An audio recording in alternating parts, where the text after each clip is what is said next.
मुसलमान तो गुमराह है। एक बड़ा शेर दिखाया गया कि भाई बच्चे सो जा, नहीं तो वरना गब्बर आ जाएगा। यही काम कांग्रेस ने किया, यही काम सपा ने किया, एकदम बसपा। ये भाजपा का डर दिखा दिखा के ये लोग सत्ता में आई। गब्बर आ गया और गब्बर आ गया, कब तक डराएंगे? तो ये गब्बर का डर जैसे जैसे निकलता जा रहा है मुसलमान भाइयों के दिलो दिमाग से, वैसे ये सत्ता से बाहर होते जा रहे हैं। उन्हें मालूम है कि मोदी जैसा आदमी पता नहीं कब गर्दन दबा देगा। तो बेईमान लड़ाई नहीं लड़ सकता। एक तरफ बेईमानी कर लो या लड़ लो। तो बेईमान अपने आप को बचाने में वो डिफेंसिव हो गया, और डिफेंसिव हो गया तो अपने आप को बचाने में लग गया, तो मुसलमानों को क्या बचाएगा? हम सवर्ण हिंदू को वोट देना बंद कर दें। ठाकुर मामून बनिया अगर सत्ता के गलियार में नहीं पहुंचाएगा तो आरएसएस खत्म, भाजपा खत्म और सारे देश की बदमाशियाँ खत्म, एक सेकंड में हो जाएंगे। हमारे मुस्लिम जो मान लो ज़कात का पैसा है, और ज़कात के पैसा को भी अगर उन मजलूमों के साथ शेयर करना शुरू कर दें तो निश्चित तौर से ये हम दलित मुस्लिम भाईचारा कायम हो सकता है।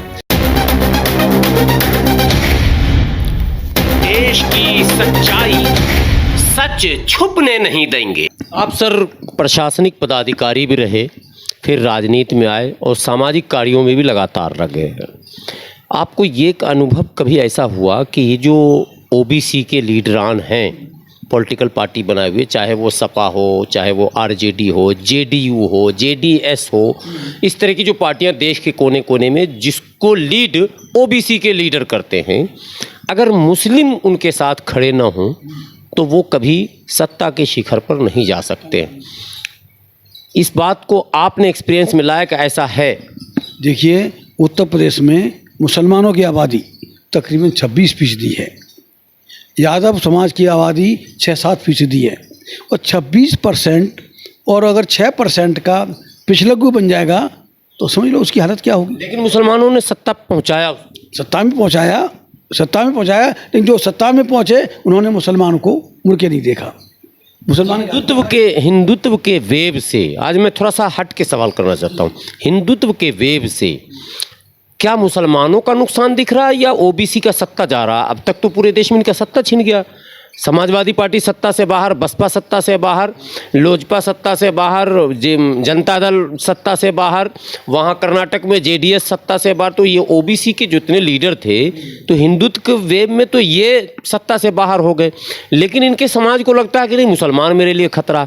इनको कैसे आप कैसे देखिए, जो जितनी भी आपने पार्टियाँ गिनाई हैं, ये लोग ऑनेस्ट नहीं थे, ईमानदार नहीं थे, बेईमान लोग थे। समाज को समझा नहीं पाए। समाज को समझाना तो दूर, सिर्फ अपने बचाने की जो धन संपत्ति इन्होंने जायज़ और नाजायज़ तरीके से इकट्ठी की है उसको बचाने में लग गई। उन्हें मालूम है कि मोदी जैसा आदमी पता नहीं कब गर्दन दबा देगा।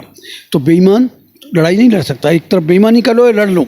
तो बेईमान अपने आप को बचाने में वो डिफेंसिव हो गया, और डिफेंसिव हो गया तो अपने आप को बचाने में लग गया, तो मुसलमानों को क्या बचाएगा?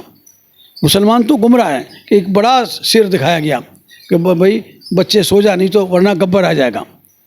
यही काम कांग्रेस ने किया, यही काम सपा ने किया, एकदम बसपा। ये भाजपा का डर दिखा दिखा के ये लोग सत्ता में आई। गब्बर आ गया, और गब्बर आ गया, कब तक डराएंगे? तो ये गब्बर का डर जैसे जैसे निकलता जा रहा है मुसलमान भाइयों के दिलो दिमाग से, वैसे ये सत्ता से बाहर होते जा रहे हैं। जैसे जैसे गब्बर का डर निकल रहा है वैसे वैसे ये सत्ता से बाहर हो रहे हैं, ये किसी काम के नहीं है। आप लगातार घूम रहे हैं, माहौल से तो आप अवगत हैं, इसका समाधान क्या? देखिए, क्या मतलब किया जाए कि इन चुनौतियों का सामना? देखिए, बाकी बातें तो लोग मानेंगे नहीं। कई बार लोग कहते हैं इनको सारे नेताओं को इकट्ठा कर लो, वो तो डड्डुओं को इकट्ठा करने वाली बात है। वो तो इकट्ठे नहीं होंगे, कि सबकी मन और मानसिकता अलग अलग है, सबके इरादे अलग अलग हैं, वो इकट्ठे तो नहीं होंगे।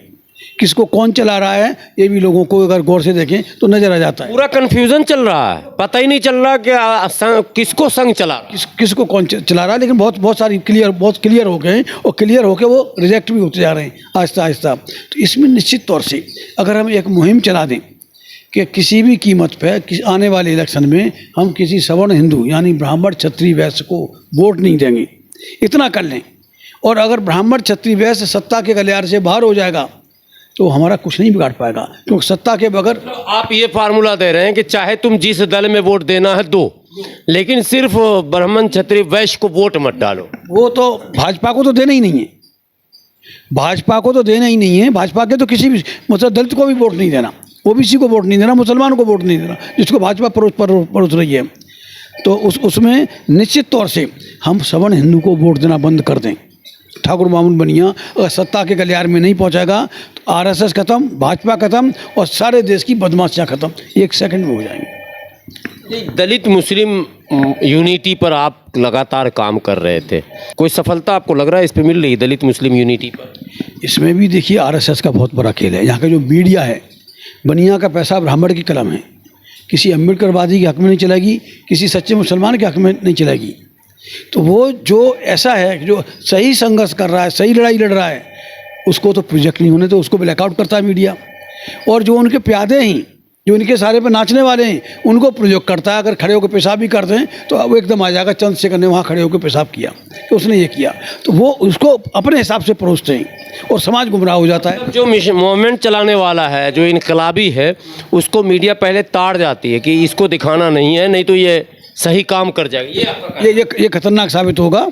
भाई मुझे आज 43 साल काम करते हुए हो गई, बीएसपी मेरे हाथ की बनी। बड़े बड़े आपने कारनामे किए, मीडिया ने कवर नहीं किए। हिंदू आतंक विरोधी रैली हुई, मारपीट हुई, बहुत सारे काम हो गए, लेकिन आज तक नहीं दिखाया। मेरे खिलाफ केस भी दर्ज हुए, आज तक गिरफ्तारी नहीं हुई।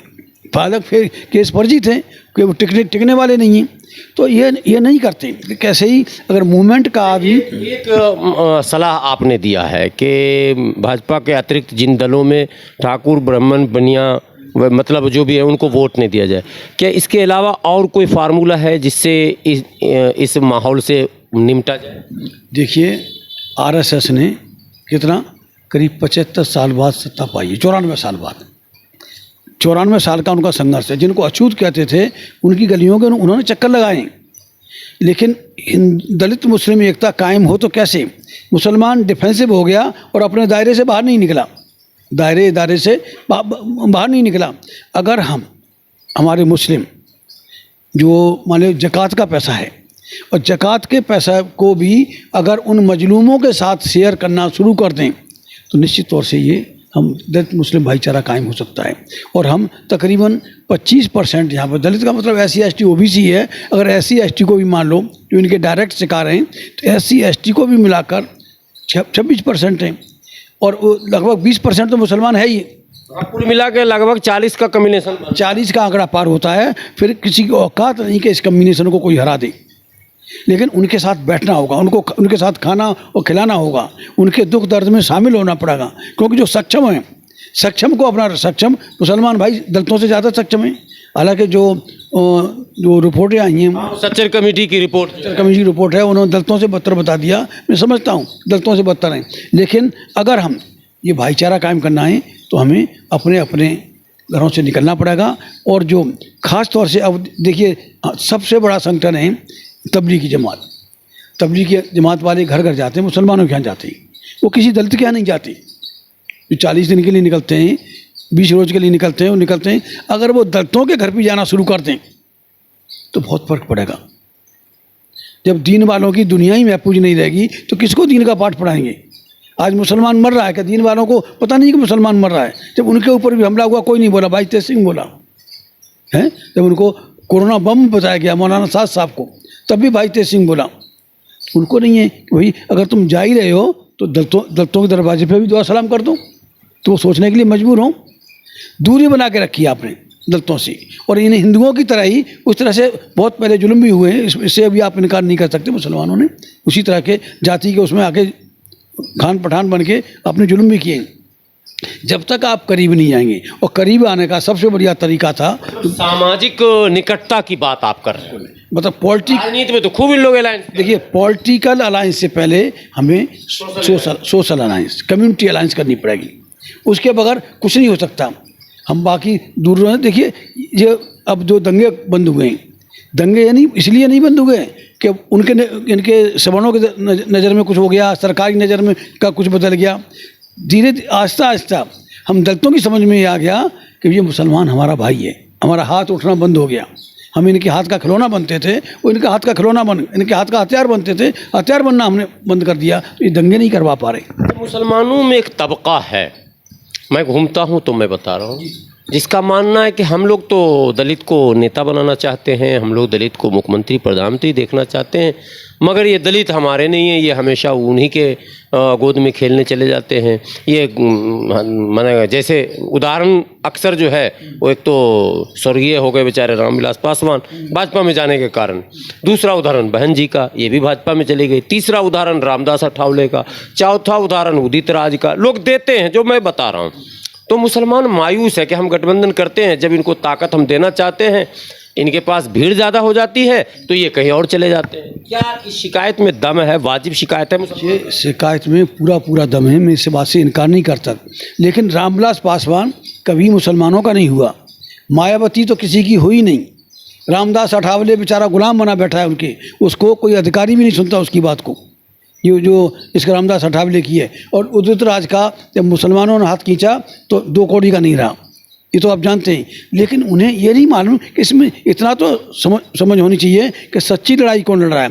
आज मुझे आप जानते हैं कि 43 साल हो गए इसमें इसके लिए जद्दोजहद करते हुए। ठीक है, आप नहीं गए 43 साल तक, लेकिन मुसलमान की अगर ये शिकायत है, मान लो हम भाई तेज सिंह को ताकत देते हैं, कल को ये भी चले जाएं ताकत पाते ही, इस कैसे श्योर किया जाएगा? चूंकि उदाहरण ये देते हैं वो आपस में, मतलब कम ही लोग हैं लेकिन मानते हैं ये बात। देखिए, अगर किसी का आगा पीछा देखेंगे, किसी का साथ देने से पहले उसको जानो, ऐसे मत मान लो किसी को। देखो इसने पहले क्या किया है, उदित राज ने पहले कुछ नहीं किया, मायावती ने पहले कुछ नहीं किया, रामदास अठावले ने पहले कुछ नहीं किया। जिस आदमी का पूरा ट्रैक रिकॉर्ड रहा है, जो हिंदुत्व के खिलाफ लड़ा है, हिंदू आतंकवाद का शब्द दिया, हिंदू आतंक विरोधी रैली की, और भी बहुत सारे मसलों पर खुल के बात रखी, तो ये तो बात लाखों मुसलमानों के कान में गई। मैं वहाँ से इलेक्शन लड़ा, सिर्फ एक थोड़ा प्लेटफार्म ऊंचा मिल जाए इसलिए वहाँ से लड़ा, जहाँ करीब 8 लाख की आबादी मुसलमानों की है। उसका आप वो चाहते हैं कि देश में दलित मुस्लिम एक साथ खड़े हों? इसके अलावा कोई रास्ता नहीं है, होना पड़ेगा।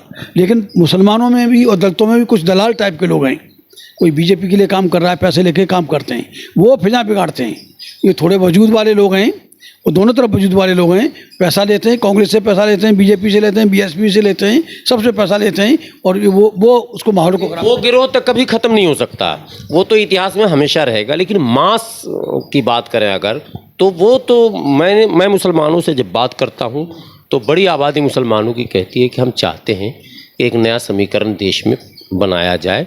हम किसी और से ज़्यादा मामला नहीं कर रहे। दलित मुस्लिम अगर एक हो जाएंगे तो सत्ता के शिखर पर हो ना हो, सत्ता के सहयोगी तो हम लगाम लगा सकते हैं। क्या हम ये देखिए, आरपीआई और ये थी मुस्लिम मजलिस, जब 2 कम्बिनेशन मिला, दलित का मुसलमान का, हम लोग छोटे होते थे, अलीगढ़ में नारा लगा कि खुरपा बुरखा भाई भाई भाई, मतलब जाटा मुस्लिम भाई भाई, दीगर कौम कहाँ से आई। तो उस समय अलीगढ़ की मौर्य जी जीते थे, मौर्य जी के टाइम पे 10 की 10 विधानसभाएं ये आरपीआई नहीं जीती, दोनों पार्लियामेंट आरपीआई नहीं जीती। कैसे नहीं कामयाब? मौर्य जी एमपी बने। हाँ, पहली बार ये फार्मूला मरहूम डॉक्टर अब्दुल जलील फरीदी का जो फार्मूला था, उन्होंने कहा कि मुसलमान को ये आगे नहीं आने देंगे, मुसलमान को ही किसी दलित को सच्चे, और वो सच्चे दलित थे, लेकिन उनसे कोई गलती हुई, गलती की वजह से उनको उसमें जाना पड़ा, बीजेपी कांग्रेस में जाना पड़ा। तो ऐसा नहीं है कि उसे समझ तो होनी चाहिए कौन लड़ाई लड़ रहा है। और इसके लिए कोई ऐसी कमेटी बने जो इन नेताओं को काबू में रखे, जो इंडोर काम करे, फ्रंट पर ना आए। कुछ फार्मूला है? दलित मुस्लिम कैसे आप इकट्ठे करेंगे? चुनौतियां तो बहुत हैं। जी, देखिए, जिस नेता को पहले तो उसको परख लो, आप देख लो कि इसने पहले क्या किया है, और आगे से क्या उम्मीद है। क्या वो बेईमान है, पैसे में फिसल जाएगा?